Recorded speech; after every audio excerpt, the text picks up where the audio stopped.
tuned in. Dizem que uma rainha se torna má por vaidade, como se o mal pudesse nascer de um espelho e não de uma voz repetida à noite, junto ao travesseiro, até que a alma aprenda a se odiar no mesmo ritmo em que respira. Eu conheço a verdade porque fui essa voz, e continuo sendo, mesmo depois que meus pulmões apodreceram sob a terra e meus ossos perderam o nome. Fui rei por acidente de sangue, não por mérito, e marido por contrato, não por encanto. Se me perguntassem o que eu tinha de valor, eu responderia sem titubear: ouro, terras, cofres, cavalos, tributos, paredes altas, brasões, e nada além disso. Não era belo, disso tive certeza cedo, muito cedo, ao ver a forma como as criadas desviavam os olhos depressa demais, ou como certas damas sorriam para os meus títulos e silenciavam quando eu abria a boca. Não era engraçado, porque o humor exige leveza e eu sempre fui um homem pesado mesmo sendo magro. Não era agradável, porque toda a gentileza em mim apodrecia insuspeita antes de alcançar a superfície. Não era forte, embora vestisse brocados que tentavam engrossar meus ombros. Não era corajoso, a não ser naquele tipo rasteiro de coragem que homens ricos confundem com mando quando gritam ordens à distância segura. Eu possuía o que o mundo respeita quando não pode amar: dinheiro. Era minha única qualidade e minha doença. Meu primeiro casamento me ensinou isso com a delicadeza de um machado. Minha esposa era tudo o que eu não era: bonita sem esforço, culta sem ostentação, firme sem levantar a voz, e havia nela uma espécie de luz limpa que me enfurecia porque não podia ser comprada, apenas reconhecida pelos outros no instante em que ela entrava num salão. Ela me odiava, embora quase nunca o dissesse. Seu desprezo tinha boas maneiras. Falava pouco comigo, movia-se pela corte como quem atravessa um corredor cheio de móveis feios herdados de parentes inconvenientes, e quando às vezes pousava os olhos em mim havia naquele gesto a exatidão com que se avalia um objeto útil e indigno. Eu a odiava de volta com o fervor dos humilhados. Na minha cabeça, ela só havia aceitado o casamento porque nenhuma mulher da posição dela se deitaria ao lado de um homem como eu sem o consolo de ouro, poder e segurança. Transformei essa crença em fé, porque a fé poupa dor de testar outras hipóteses. Quando ela morreu, não chorei por amor, chorei pela confirmação de que eu nunca havia sido escolhido por qualidades que não coubessem em um cofre. Restou-me a filha, pequena ainda, a pele muito clara, os olhos atentos demais, e aquele rosto que logo começou a carregar a mesma promessa irritante da mãe, o tipo de beleza que o ambiente serve em silêncio. Não a amei direito. Não sei se amei alguém algum dia. Mas a mantive por perto com o zelo de um homem que protege uma relíquia e teme, ao mesmo tempo, o poder que ela exerce sobre os crentes. Depois vieram os conselheiros, os arranjos, os nomes de famílias, e me trouxeram outra mulher. Jovem, linda, sorridente, esbelta. Tão correta à primeira vista que parecia saída de alguma pintura feita para mentir sobre a natureza humana. Quando a vi pela primeira vez, em pé sob a luz alta do salão, senti o mesmo aperto mesquinho que já me tomara antes. Quanto mais ela brilhava, menor eu me sentia. Não era a culpa dela, talvez. Ou era simplesmente esse o crime de certas criaturas, existir numa frequência que expõe a feiura dos outros. Casamo-nos como se juntam dois animais diferentes dentro da mesma jaula para que a nobreza chame aquilo de civilização. Ela veio com mãos frias, um sorriso treinado e o olhar de quem já entende o preço da própria sobrevivência. Poderia ter sido feliz com outro homem, um melhor, um menos gasto por dentro, um que não confundisse a claridade alheia com agressão. Mas veio para mim, e isso bastou para que eu desconfiasse dela desde o primeiro suspiro. Minha mente girava sempre em torno da mesma certeza doentia: ela não me quer, quer o trono, não me escuta, mede minhas fraquezas. Não sorri para mim, sorri para a coroa refletida na minha testa. Acreditar nisso me trazia uma paz imunda, porque se toda mulher queria apenas o que eu possuía, eu jamais precisaria suportar a possibilidade mais humilhante de todas, a de não ser sequer odiado por ser eu, mas apenas tolerado por ser útil. Então comecei o trabalho de redução. Não foi súbito. O mal raramente entra pela porta principal, ele prefere infiltrar-se pelos cantos, onde o verniz demora mais a descascar. Eu a comparava com outras mulheres primeiro em tom de brincadeira, Porque o riso é uma faca que recebe bênção social. A duquesa tem um pescoço mais gracioso. A condessa consegue rir sem parecer nervosa. Minha falecida esposa tinha mãos mais delicadas. Depois passei a comparação mais eficaz, mais cruel, mais cotidiana, minha filha.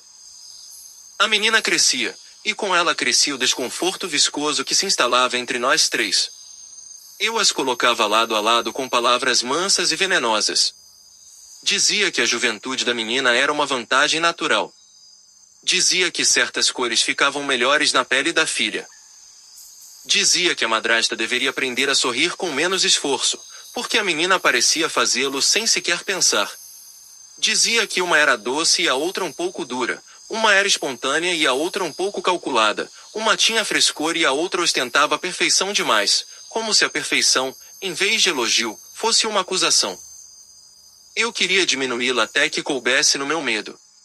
Queria vê-la duvidar de si, encolher, vigiar o próprio rosto, perder a espontaneidade, aprender o labor contínuo da comparação, esse moinho que tritura mulheres por dentro e deixa apenas o gesto automático de competir por migalhas de reconhecimento masculino. Meu objetivo, embora eu jamais o confessasse nem a mim mesmo com linguagem inteira, era adoecê-la. Queria que ela dessesse ao meu tamanho, à minha insegurança, à minha forma de experimentar o mundo como uma sala cheia de espelhos hostis. E ela desceu. Ah, como desceu! A princípio resistiu. Seus sorrisos continuavam chegando aos salões antes de sua presença. Sua postura ainda tinha alguma verticalidade serena. Mas a repetição é um ácido paciente. Eu a via, noite após noite, aproximar-se mais devagar dos espelhos, prender o rosto diante deles por tempo demais, tocar a própria pele como quem verifica rachaduras invisíveis. Começou a perguntar sem perguntar. Estou cansada? Essa cor me apaga. Você acha que a menina me supera? E eu, sempre com cuidado, sempre sem parecer o carrasco, oferecia respostas incompletas o suficiente para que a imaginação terminasse o serviço. Não é questão de superar. Vocês são belas de formas diferentes. A juventude tem certas crueldades involuntárias. Você ainda é admirável, é claro. O ainda fazia o resto. O veneno mais eficaz é aquele que se confunde com observação sensata. Minha filha, por sua vez, vivia alheia a esse teatro de decomposição. Não porque fosse tola, mas porque a inocência tem essa capacidade ofensiva de ocupar espaço sem pedir desculpas. Ela era bonita do jeito que me exasperava em qualquer mulher, sem autoconsciência suficiente. Sua beleza não era um projeto, era um estado. Eu vi a rainha percebendo isso, e em seus olhos nascia pouco a pouco uma febre nova, algo entre fascinação e ódio. Se eu a tivesse deixado em paz, talvez tivesse permanecido apenas uma mulher bela e prudente, condenada a um casamento medíocre, mas não monstruosa. Fui eu quem lhe ensinou a fome errada. Fui eu quem mostrou, todos os dias, que o mundo das mulheres é uma arena em que a derrota começa no reflexo. Fui eu quem a convenceu de que valor é um lugar instável e que outra mulher, sobretudo uma mais jovem, sempre se aproxima para expulsá-la dele. O espelho veio depois, mas não foi origem. O espelho apenas ganhou voz porque a minha já havia feito o buraco. Trouxeram-no de uma região fria, moldado em metal escuro e vidro tão limpo que parecia água parada sobre um poço sem fundo. Havia algo de desagradável nele desde o começo, não um encantamento visível, mas uma obediência inquietante, como se estivesse sempre escutando. Ela passou a consultá-lo com a frequência dos que substituem oração por veredito. Quem é a mais bela? Pergunta banal, dirão, tolice de mulher corrompida pela própria vaidade. Mentira. A pergunta certa era, ainda existo no lugar que me disseram ser o único possível. Ainda venço na disputa para a qual fui empurrada. Ainda sou digna de não ser descartada. E o espelho, esse instrumento perfeito para o sadismo porque nunca precisa elevar o tom, respondia. Primeiro a confortou. Depois a feriu. A cada resposta, eu a via entrar um pouco mais na armadilha que eu havia construído com mãos invisíveis. Havia dias em que ela saía dos aposentos com um rosto duro, e eu sabia que o espelho lhe negara algum consolo. Havia noites em que chorava em silêncio, acreditando não ser ouvida, e meu peito se enchia de uma satisfação fria, quase alcoólica, porque sua dor era prova de que eu já não estava sozinho na minha deformação. Ela passava horas diante dos reflexos, comparando o próprio pescoço ao da menina, o cabelo, a boca, o modo de andar, o brilho involuntário da pele. Eu me aproximava com a brandura hipócrita dos homens que criam um incêndio e depois oferecem água. Você está impressionável. A menina é só uma criança. Ninguém deixa de notar você. Sempre o bastante para reabrir a disputa sem assumir sua autoria. Com o tempo, minha filha se tornou para a rainha não apenas uma rival, mas uma testemunha viva da queda. Cada vez que a menina entrava numa sala, parecia carregar sem querer a prova de que o mundo prefere o que acaba de florescer ao que já conhece a própria força. Então vieram as ordens sussurradas, os criados comprados, o caçador convocado. Eu não a detive. Não porque concordasse com o assassinato, mas porque já estava intoxicado demais pela dinâmica que eu mesmo criara. Havia em mim um desejo pequeno e horrível de ver até onde ela iria por causa da ferida que eu cultivara. Quando o caçador voltou com as mãos vazias de verdade e cheias de mentira, dizendo ter feito o que mandaram, senti primeiro alívio e depois frustração. A menina fugira. Minha filha estava viva em algum ponto da floresta, respirando sem saber que seu pai preferia o conforto da ambiguidade à coragem de salvá-la. E a rainha, acreditando-se vitoriosa, não encontrou paz. O espelho continuou respondendo. Continuou devolvendo o nome da menina como se cuspisse uma semente que se recusa a morrer. Aí a transformação se completou. Ela passou a se dedicar à destruição com a minúcia devota dos convertidos. Poções, disfarces, ervas, maçãs, receitas cochichadas à luz azulada de laboratórios escondidos. Às vezes eu a observava de longe, curvada sobre frascos, bela ainda, porém de um modo febril, o rosto cada vez mais esculpido por dentro pelo mesmo buril que anos antes eu encostara em sua autoestima.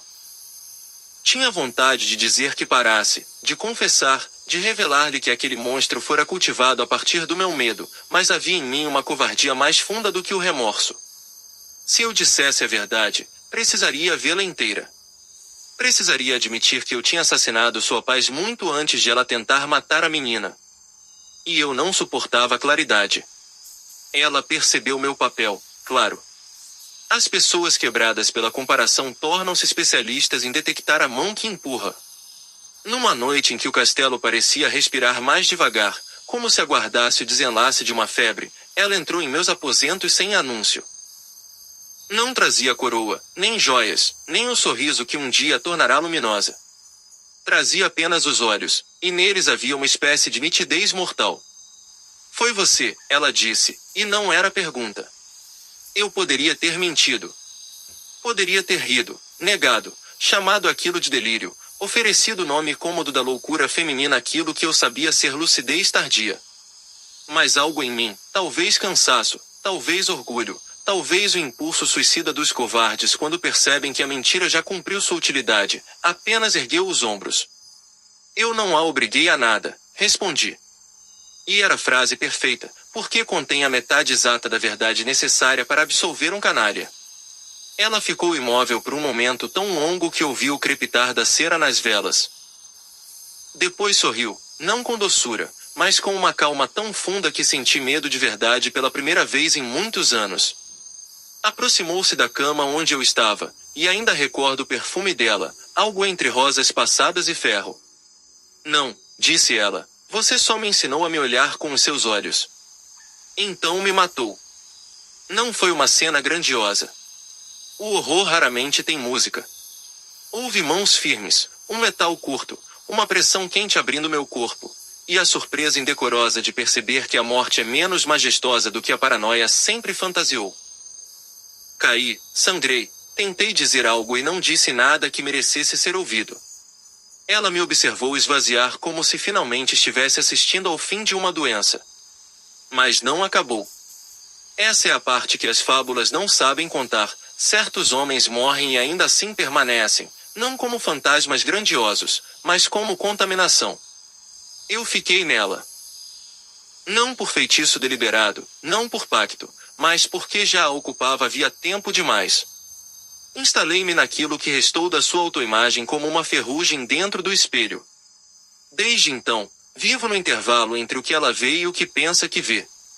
Quando a menina cresce na floresta e sua beleza amadurece longe da corte, sou eu quem sussurra à rainha que nada disso é justo. Quando o espelho responde, sou eu quem afia a resposta por dentro. Quando ela mistura venenos, sou eu quem lhe lembra que ser amada nunca esteve em jogo, apenas vencer. Quando ela veste o disfarce de velha para levar a maçã, sou eu quem arruma as pregas da capa invisível que a tornou parecida comigo, amarga, suspeitosa, incapaz de crer na vida sem competição. Ela matou meu corpo, mas eu devoro sua mente e sua autoestima para a eternidade, porque fui o molde secreto da sua ruína e agora sou o eco de cada medição impossível que ela faz diante do vidro. Às vezes a observo dormir, se é que aquilo ainda se chama sono, e vejo seu rosto retorcer-se sob a pressão de comparações que já nem precisam da menina para existir. Qualquer criada pode virar ameaça. Qualquer jovem no corredor, qualquer risada ao longe, qualquer flor recém-aberta no jardim. Ela se tornou o recipiente ideal para minha herança, um campo de batalha que não conhece trégua. E eu, que tanto temi mulheres interesseiras, descubro tarde demais a ironia obscena do meu destino. Nenhuma delas jamais me quis de verdade, é provável, mas foi meu próprio desejo de ser amado sem mérito que contaminou tudo que toquei. Transformei duas mulheres radiantes em figuras de uma tragédia que os homens simplificaram com a palavra vaidade. Minha primeira esposa me desprezou e eu me nutri desse desprezo até torná-lo filosofia. A segunda me refletiu com tanta intensidade que precisou morrer por dentro para me caber. Minha filha, a mais inocente de nós, carregou sem saber a violência de ser usada como régua na guerra íntima de outra mulher. E agora continuo aqui, atrás do espelho, entre o brilho e a rachadura, sem descanso e sem absolvição, sussurrando sempre as mesmas coisas com variações suficientes para parecer em pensamento próprio. Ela é mais jovem, ela é mais doce, você está perdendo. Você já perdeu, apague-a, esconda-a, corrija-a, destrua-a, destrua-se.